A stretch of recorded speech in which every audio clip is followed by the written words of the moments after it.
Welcome to Kerusi Panas, episode 13. This is the episode that looks at the last hot seat in particular. I'm Bridget Welsh, and I'm looking at the seat of Hulu Kelang. Hulu Kelang is in the state of Selangor. It is arguably, I would suggest, the front line of whether or not Pakatan Nasional will make significant gains. If it wins a seat like Hulu Kelang, you can see that it comes closer to potentially offsetting the Selangor government. My prediction, however, at this point is that the Selangor government is in a comfortable position. I think it will win handily in the state election that's coming. I think also Pakatan Nasional will make significant gains. So we will see that they will pick up quite a few seats, especially in the northern part of the state, but also in some of the closest seats where you have large Malay numbers in terms of composition.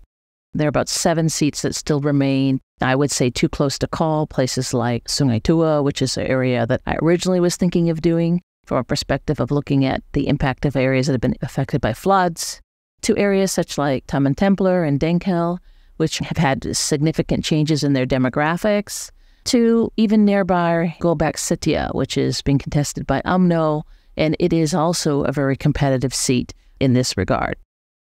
But I chose Hulu Kelang because Hulu Kelang is led by the leader who is leading the Pakatan Nasional's charge in Selangor.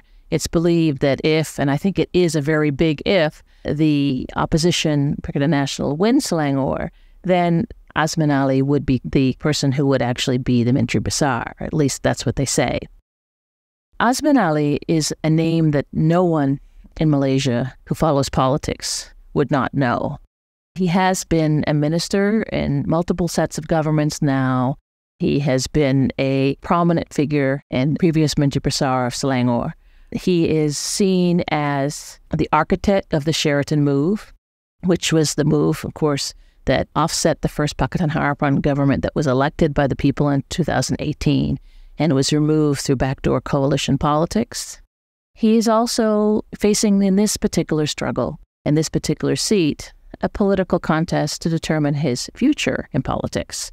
He lost quite significantly in Gombak in the GE15 election of last year.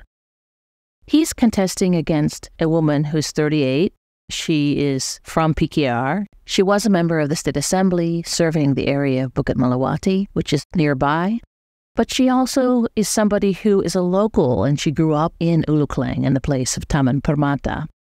She currently is a political secretary to the Menteri Besar of Selangor and has been active involving in issues of health, welfare, in terms of addressing policy problems and concerns of those involving social welfare.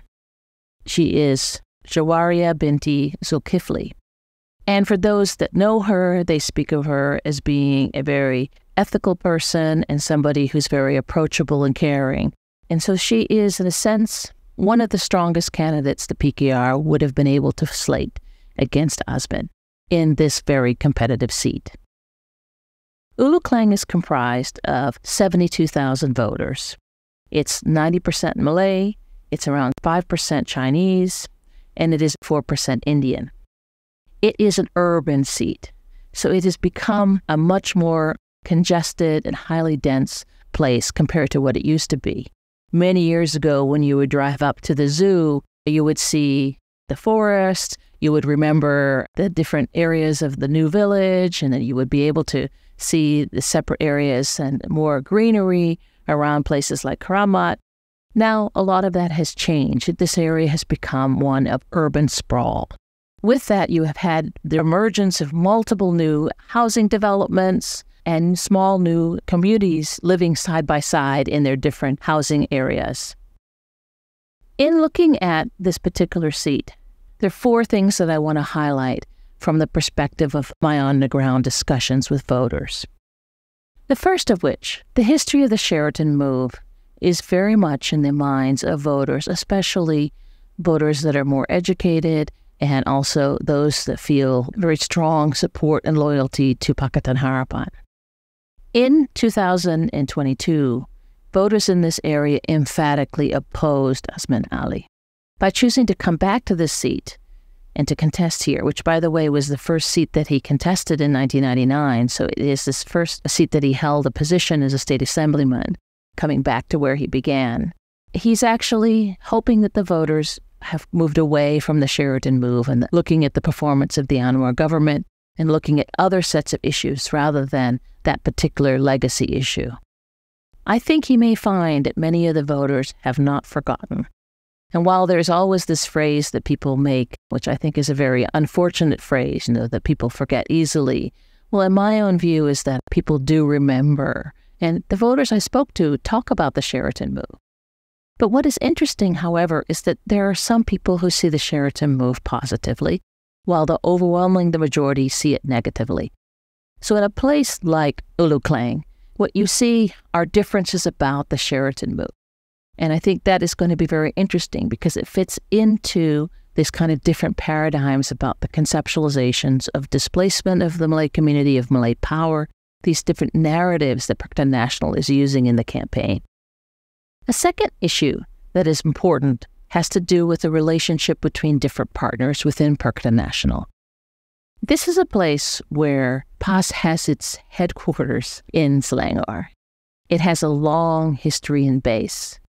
And Osman Ali and PAS have had a kind of, should we say, contentious relationship.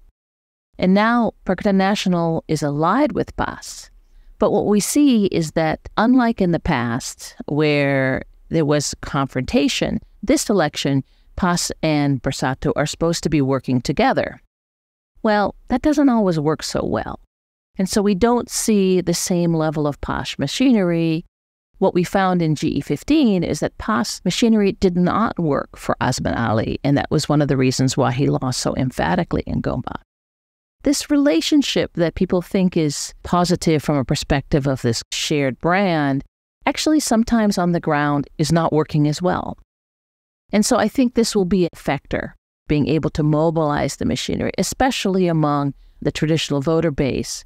This has been a place where, while TikTok does have a very important impact, the personal and connections and the mobilization of voters will also have an impact as well. A third factor in a place like Hulu Kelang has to do with the challenges of development. This is a place that has changed so much. There are new highways, new malls, prospects of new transportation systems, places associated with new housing projects, questions about relationships with developers. All of these issues are very paramount. There is, among many in the community, concerns about the consultation process and the development, and also concerns about management of the environment. Keep in mind that this area, both in Hulu Kelang and also in Bukit Antarabangsa, has been the most prone in Malaysia to landslides. How development has been happening has impacted communities. Just 2 years ago, you saw the impact of the landslide in Kemensa, which was right in the constituency of Hulu Kelang. So you have a situation where there are these concerns about how development is being conducted and the checks on new projects. Osman Ali's tenure as an interbesar, many people will see it positive from the perspective of economic growth and stabilization, but there are also questions that come up about how land was managed, the issues associated with landslides, and how those issues can be addressed in the future. And these issues continue to resonate also with the PKR-led government of Amiruddin as well. So we see a dynamic that is of a concern among voters, especially those that have been most impacted by this. Along with these issues is the personality of Osman Ali. Many of the voters I spoke to still see him as a popular figure. Osman polarizes voters, those who dislike him very strongly and those who like him. But in this constituency, where there are a lot of people who are economically vulnerable, we see a situation where there's a test of patronage politics, the ties and the resources that are distributed. Now, what's striking in this campaign is that there's been very little money thrown. But the ties and the ability to reach to a patron like Osman has particularly been seen as important among many voters. Osman is actually seen to have brought about some of the changes in the state government in terms of expanding the social welfare system at the state level. And he is capitalizing on that in his engagement with voters at the local level. And in these times of economic difficulties, some of this has bearing. So in this way, Hulu Kelang will test the scope and the nature of patronage politics in the urban area. Osman had many people that he supported, and this election will determine in this particular community whether or not they'll support him back. Finally, in looking at the seat of Hulu Kelang, it's a very interesting juxtaposition to look at the relationship between the support for Anwar and the issues of the way that the Perikatan Nasional is trying to frame the conversation as a referendum to that of the dynamics of the state government and the support of the state government. What we've seen in the course of this 2-week campaign is much more attention to Selangor and much more attention to what Selangor state government has been doing. There is a recognition among voters that Selangor is critical in deciding the country's future. And so a vote in a place like Hulu Kelang may be about personal relationships and the strength of the candidates, but it's also a vote about the stability of the Selangor government and the stability of the country. And in fact, this is why this particular seat is so hot, right? Because it is one that will help to shape what is happening in Selangor in terms of its leadership, also in terms of its stability in the government, as well as the future of political stability in the economy moving forward. Keep in mind that Selangor's GDP is almost 25% of the country. So this is a very significant amount, and that's why this is garnering so much attention. I remain of the view that the government of the day in Selangor will be elected comfortably. But Hulu Kelang, as a hot seat, will help to determine the majority that they have and the composition within the State Assembly. It will also indicate, if it is won, that the wave of support is much larger than I at least have assessed so far on the ground. It's a high-stakes contest for Osman, for Selangor, and for the country. Thanks for joining me on this episode. Tomorrow we'll have the closure of the series, and I appreciate you listening.